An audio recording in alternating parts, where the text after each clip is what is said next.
How's it going? Hey Let's guys, go. welcome back to Brotherhood and Banter. I'm Jake with Dallas LDS Books and Latter-day Books and Gifts in Houston. I'm Joey. I do online reputation management. Yeah. Hey, I see that on P Media above your head there. Yeah, That's pretty cool. Yeah, I like that. that's my company, and that's the one I do online reputation management with. I need to have one here that says Dallas LDS Books or something. Yeah, yeah. So there's two ways that I've seen people do it. They do when they do their podcast. They either do they just have their backgrounds. Either Yeah. it's fake or real that has their either what they do or their company name, or they just blur it out. And then there's people that still have the background, which is a real background, but then it looks messy. So mine, like right now, my lighting. You see my lighting. So what Yeah. I'm doing it on purpose, right? Because this side is my old self, and this is my new self. So I've gone from like So you want to illuminate your new self. yeah, exactly, right. Oh, real quick, let me ask you a question. Yeah. Can you hear that? You can't hear that So noise anywhere? Okay. Just wondering. I have my foot massager going, oh yeah. Oh and I have my feet in it. that's a good idea. Oh, But that's I don't want awesome. people to hear like that, that noise, the vibration and stuff. So, I can't even okay, hear it. okay, That's cool. awesome. Oh, So let's see. So let's catch up everyone on how things have been going. It's the last week of February, and we're just now doing. We tried multiple times. Actually, we did do some recordings that never worked. We did two different recordings in January. It didn't work yeah, properly. The software failed. We tried three different softwares, and so finally this is working. And but now Kenneth is not able to join us, so we're just gonna keep going. And it's already February 23rd. Dang. dang, I know. So sorry we haven't been recording much. We just, and honestly, for me, man, I get busy with the family here sometimes at the house, and it's just like both. It goes, you know, over my mind. I totally forget. So, I think everyone that's all of us, right? We all get busy. But when he said sorry we haven't been recording, people are like, we never missed you, bro. oh man, it's messed up. That's probably true. That's probably true.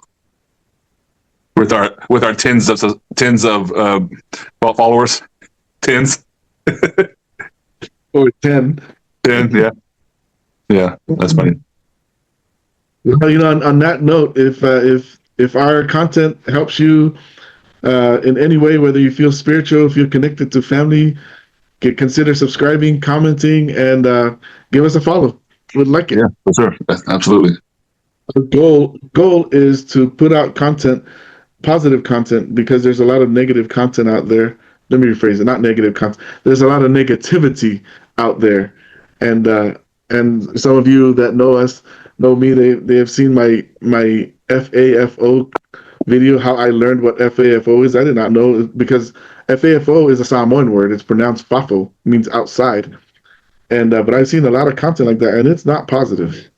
Yeah. I found out that's how I found out what FAFO stands for, and it's not a good thing. And so it's not positive content. So my point is, we try to make positive content. We try to make it funny. We try to make it lighthearted. We try to make it spiritual. Where we share our testimonies of the gospel. We share our testimonies of Jesus Christ, and we Yeah. are open about everything that we do, meaning jobs, our families, our religion, and what we do. So yeah, that's what we do. That's what we are. And Brotherhood and Banter is just we created it just to have some to create some positive content and share it with people. Yeah, absolutely. So now that you said that, right, and you kind of mentioned the negativity out there. Here's a question for you. Mm, Right. So you and I, we belong to the Church of Jesus Christ of Latter-day Saints, and we are, we're all in it, right? And that's not just a Sunday thing for us. It's a everyday way of life that we live. Why do you think there is so much negativity towards our church? Because I would venture to say, you and I, we know many people. I know many people. I have a lot of friends that aren't LDS. So Latter-day Saints will be LDS now. So I know I have a lot of people that know that I'm LDS that I'm friends with that aren't LDS. They know I'm a good guy. They know I'm a family guy. They know I have good values. I would venture to say I have never had a problem with anybody out there at all. Any of my friends that aren't LDS, right? And vice versa. No problem with them at all. Whatever religion, that doesn't come across my mind. That doesn't bother me. Whatever they choose to do. But it's people, these people that are saying all this stuff, I would venture to say that they probably don't know an LDS family or have LDS friends that they associate with on a daily basis, right? Because I think if they did, they would see how we conduct our lives and how we live and how we are, and if for the most part, I think we're good, upstanding citizens, and we love people. We try to love people, treat people fairly. So that's the people themselves, right? There's no problem. Which I guess is just the idea of our religion that people feel offended by or get offended by, right? But I don't know. So that's why I was posing that question. Why do you think there's just so much, even though we're like normal people? With you, I think people that we get negativity from are people that may not have friends that are LDS. But at the same time, I think some may have friends that are LDS, but they still choose to not to be negative towards it. And I say that because I have, like you said, I have friends that are not LDS. Just last Monday, and you know this, right? We were playing basketball, and then I went to a lunch appointment with, and she's not a member of the church, but her and I have been friends. We have been friends for many years. She was our account manager. She was working at Texas Instruments. She was working for one of our vendors, and she was an account manager for us. And we've been friends ever since then. And we've been associated together. She knows I'm a member. She lives in Heath, and we still hang out. We chat. We talk. And she was on that call to lunch last week, and she said, "Hey," she goes, "I want to get together. Let's talk."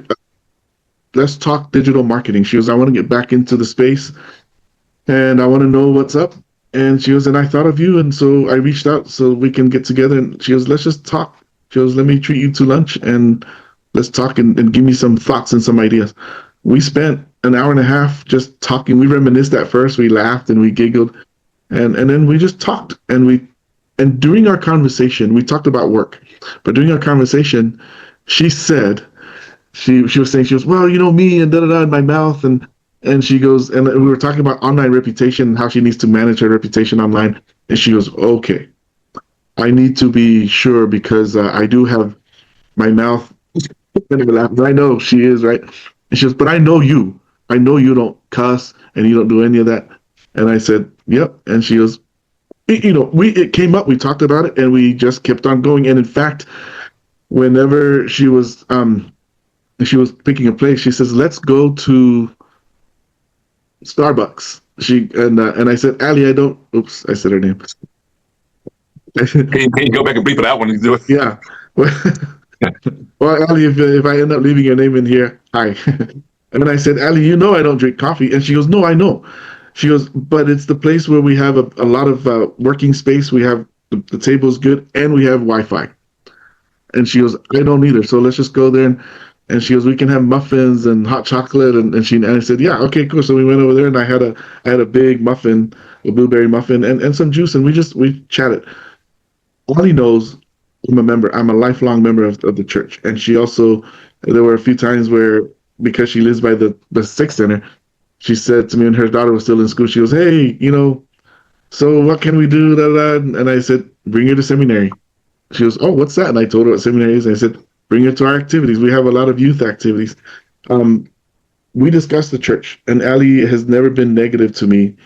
And even my coworkers that we were all at TI together, some of them didn't agree with what I believe in, and that's okay. We discussed it, and I said, "Yeah, that's what we believe in." They go, "But how do you reconcile that with the Bible?" I said, "We also use the Book of Mormon." And they said, "Well, that's where we're differ." And I said, "It is, and I'm okay with that." I said, "And the issue," they're like, "No, I'm just saying that's where we differ." And I said, "Yep." And so we continued to work together. I was at TI for 16 years, and in fact, I'm still friends with all of them. And we go. Oh man, we go to lunch at least once a year with my TI friends and coworkers, and it just dawned on me. I don't think we did a Christmas. We usually either a Christmas lunch or a summer lunch, and I don't think we did a Christmas lunch last year. It just dawned on me. Better reach out to them. That's it. So That's anyway, that's long his story. ADD moment, guys, or his ADHD moment. That's yeah. And It to just your dawned point, on me no, we didn't. to your point though, that's again going back to what I said about those people might not, the ones that are really outspoken, right? They probably don't know anybody. They don't have friends. They don't have, a family member, or I would venture to say, right? I mean, I don't know, but I would think not. But it's just, yeah, I don't, and same thing with me. I got a lot of friends who are across all types of religions, right? That I talk to and on whether it's Facebook now or social media or friends, that we still talk and text. I would never. Again, this is just me, right? I would never ever think about bashing them for their beliefs, They right? believe it. Yeah, agreed. Especially if it's their religion, like what they because religion is in people's cores, right? They always talk about religion and politics. That's like what people are in their core. So I'm not going to bash anybody for their core beliefs, what they believe in. And I mean, I don't see the reasoning behind it. And I haven't had any close people do anything to me. Yeah, like you said, we have those differences. We have, of course, we have differences, right? There are things that I don't agree with them on in their religion. There's things that they don't agree with, obviously, right? That's why we're two different religions. But we're cordial. We talk. We're friendly. We conversate, and we can get around and have a good time, and still laugh and joke and all that kind of stuff. And it's just very the moment that we're in right now. This in our society, it's just a very, like you mentioned before, it's a very contentious climate right now across everything, social media, out there, news, whatever it is. And whatever topic it's about, especially in politics and religion, it's very, very heated, and things can get set off really quickly with people that we see. Yeah. So I agree. I agree so much. If I say something about well, when Biden was in office, if I say something about Biden, people will jump at me. If I say something about Trump right now, people will jump at me. It does not matter. It's like, oh no, I don't want to tell people who I'm with because they'll jump on me. I don't want to be jumped. yeah, And but yet it is a belief that we have, and we should be able to have our own beliefs, personal beliefs, religious wise. We should have our own beliefs, political wise, and not be persecuted for either one. yeah, for sure. So, What would be your advice to people like who are LDS, right? Who are members of the church, that probably see this video and watch it? What would your advice be to them if they are confronted with this negativity personally? Well, what would your advice be to them on how to handle the situation? they're not two answers, but I have two things that I'll bring together. My first thing is whatever question that a person has for you or for me. I'll just take it from my perspective. If they come up to me and they ask me a question and they truly want to know, I will explain my beliefs. And but if they are asking a question to bait me or to start a debate, then I will still answer the question. And then if they do start to debate, I will say, hey, I choose not to debate. And this is where now I'm going to go into President Nelson. President Nelson he was a prophet of our church, and he passed away last year in September. And he in 2023, I think it was 2023, he gave a talk entitled "Peacemakers Wanted" or "Peacemakers Needed," I think. And he just went through his entire talk was how to keep the peace, and it did not matter. Because so when he was giving the talk, I was really agreeing with him, and I loved it. Oh man, when I say this, people are going to say, "Yeah, they knew it."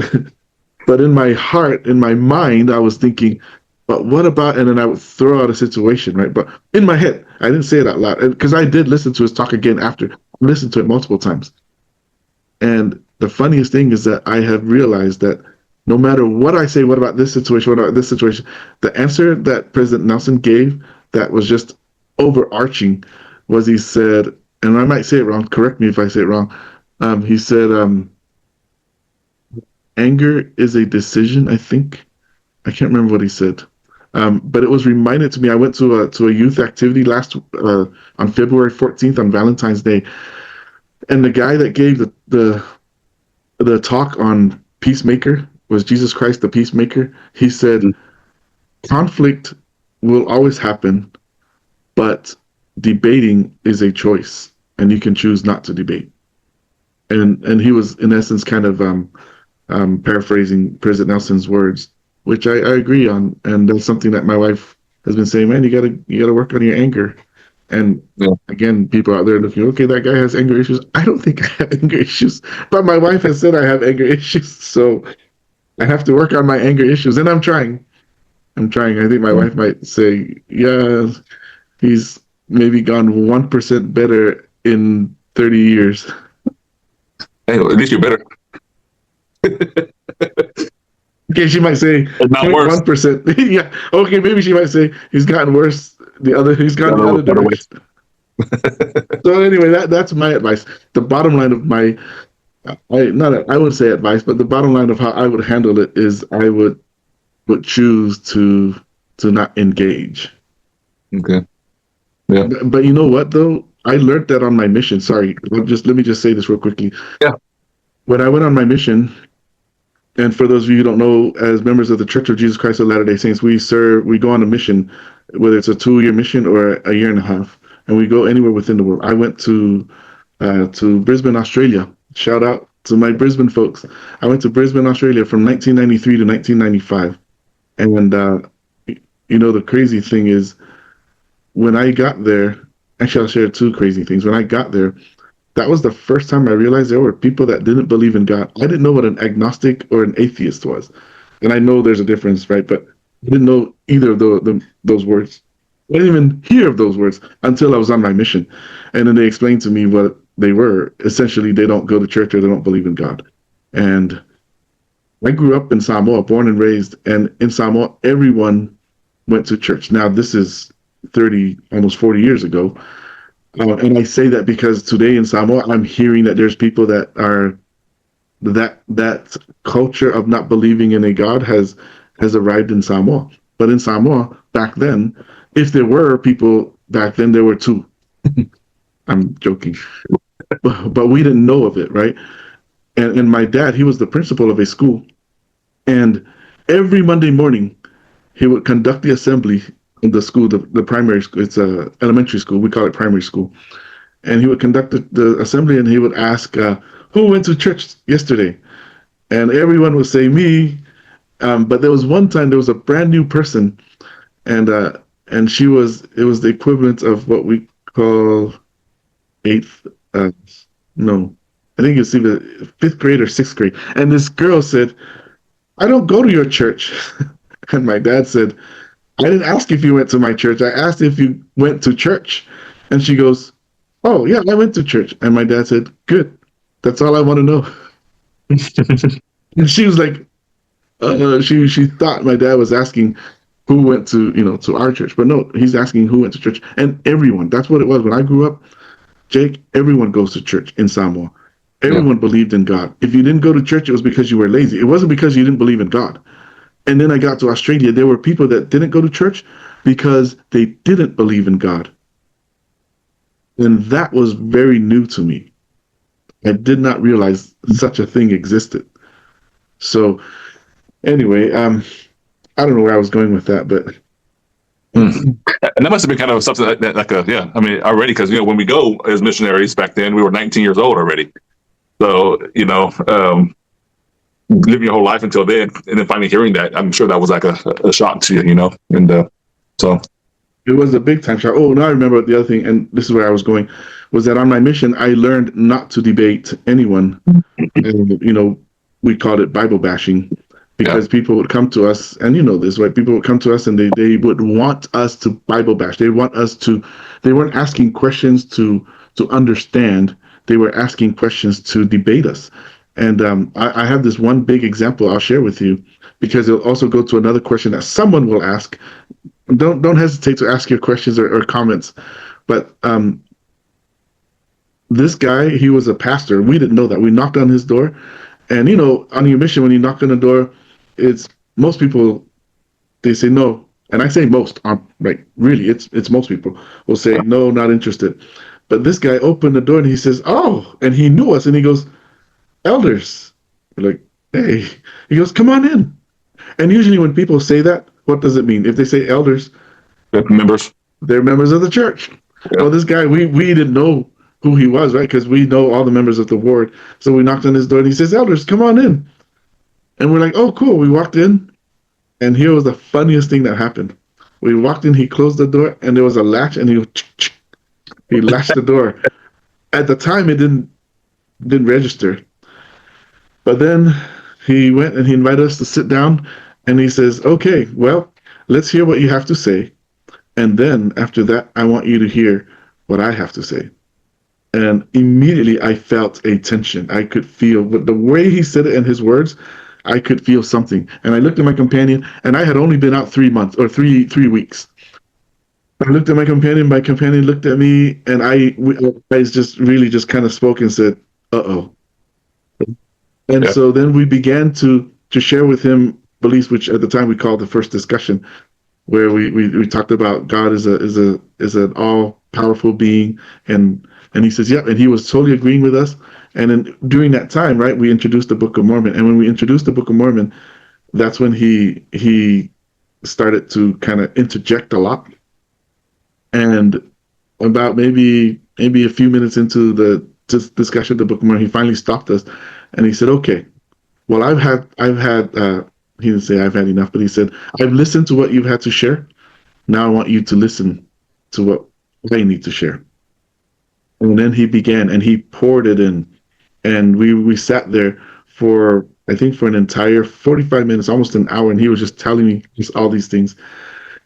And he kept asking these questions, which I can answer, right?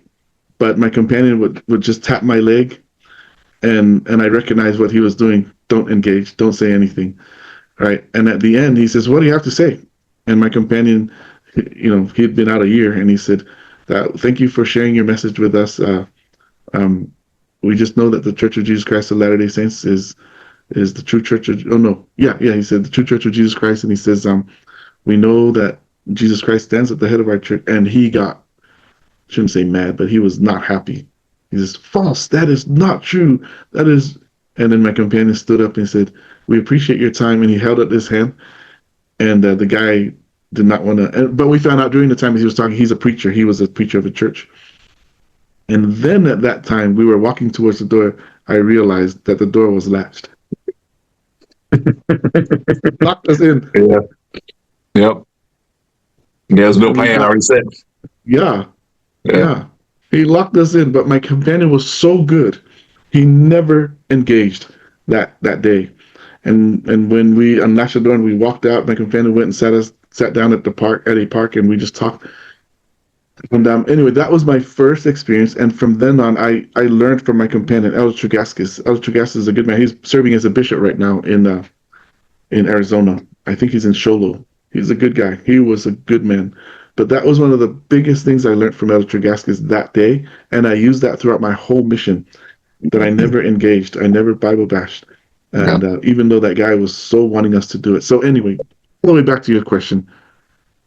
What is my advice? I don't have advice, but I will say, don't engage. Be a peacemaker. My what I would say is, and I love that. Yeah, what would you say? I love that. So me is don't engage. I love that. Don't engage as long as it's going to be contentious, right? If you're going to sit there and argue with it, and we all understand as human beings, if someone's upset or if there's a contentious moment, we know what those are. Don't engage in that, right? Just end it, stop it, whatever you need to do if it gets really contentious. But also, what I do, personally, what I would say to do is, but also testify, like you said, like y'all testify to the church, right? Testify of those little truths, because you never ever know how the Lord works. And when you testify of any truth, I believe that the Spirit can be there. Is it going to be hard for someone to feel it if they're upset with you and yelling at you and all that? Probably. But sometimes you can feel that Spirit as you testify. When you testify the truth and you feel that just further solidifies your belief in whatever it is that you're testifying of.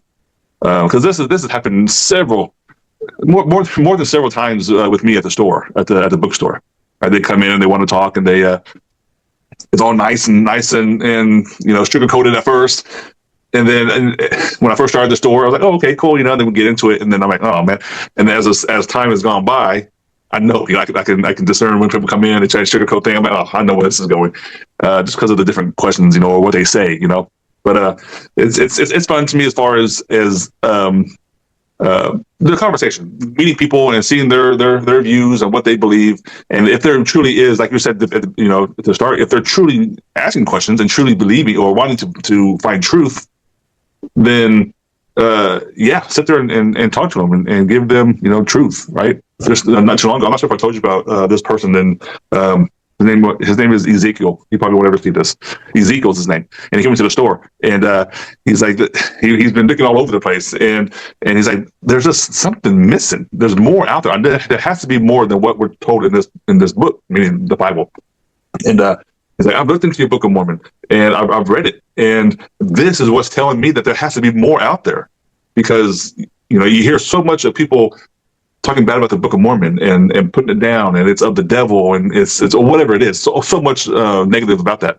But when he said that, when he read it, he's like, there's nothing in there that goes contrary to Jesus Christ, right? Nothing in that book tells you not to listen to Christ or doesn't mention Christ or whatever. He's like, the whole thing was about Christ and how he helps people and how we need to look to Christ for him. So he's like, that's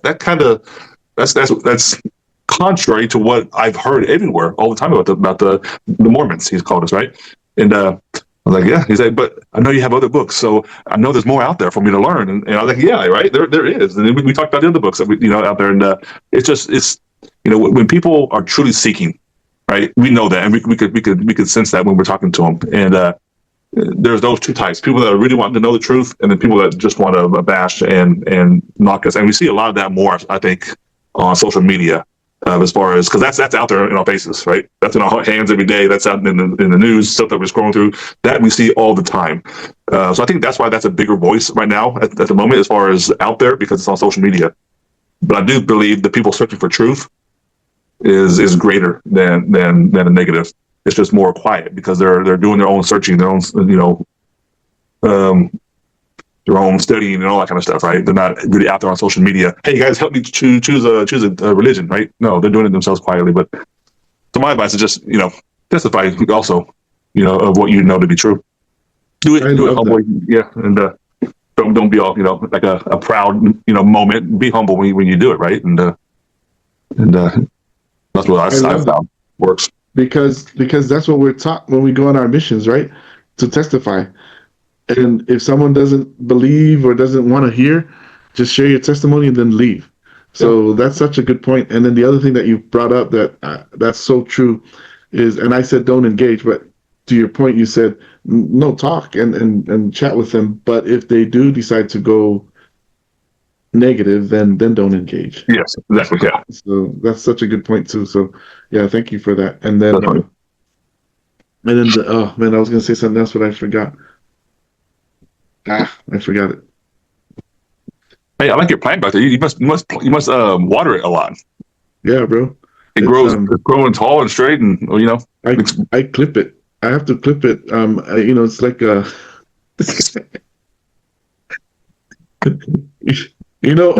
front of my house though, those little bushes. They're not taken care of right now, but in the spring I go out there and I have a little clipper and I clip them like what is those little trees called? Bonsai. I clip them like a bonsai tree. In my head, I'm pretending I'm doing all these little things like a bonsai, and I'm like clipping all these. And by the time I'm done, I'm out there for like an hour, early in the morning. And by the time I'm done, I'm like I have a whole pile of little clippings of branches, and my tree. To me, it looks really good. The bush, and I imagine to myself, "Oh, this is a beautiful bonsai tree." That's hilarious. People are driving by like, what is this guy doing? Exactly. I have a chair out there. I sit down. Oh my word. That's hilarious. Oh man. Well, what else? What else do we need to do to catch up people on before we close tonight? That's it, huh? And I think there are some things that I do want to share in our next one, and this is what you and I talked about. It's the stuff that Elder Skousen had been sharing. Oh man, I love it. I love that I'm listening to that again. Or again, we've never listened to it before, but I knew of Elder Skousen, Brother Skousen, excuse me, and I've had a VHS of his from years ago, and you're showing your age. Only. Oh yeah, VHS. There you go. It is. It's still a VHS. Yeah. I was gonna convert it, and I never did. And now I don't have the means to convert it anymore. But I wish I did. Dang it! But I still have to go and try and do it. But yeah, it was. I watched it years ago. I still have it, and that was the only tape I had of Skousen. And now it's available on YouTube, and I'll put a link on here. But I love it. His youngest son, has made it available. I'm so glad they did. But anyway, in our next episode, let's talk about some of those, because I love the discussion on the Old Testament, especially in Genesis, that Elder Scout brothers. I keep saying that Brother Skousen has introduced to us. Let's do it. That'd be fun. And you and I have had that conversation, those awesome conversations. So I want to share that with everyone. Do it. So our next episode, we're going to be discussing Genesis and some of the stories in there, the story of Cain and the story of the flood, and then how Elder Skousen has shared some things with us that are just so fun, just beautiful insights. Yep, I'm excited now. Yeah, so let's do that. Okay, well, let's close out, guys. Thanks for tuning in and watching us. Be sure to like and all those things. What are they? Subscribe and comment. If you have questions, let us know. They're negative, positive. Yeah. We try and go through. I have not yet answered a single comment. No. There were some very heated comments about this time last year when we were discussing baptism. Yeah. So, but we replied to them. For sure. All right, guys. All right. Have a good night. All right.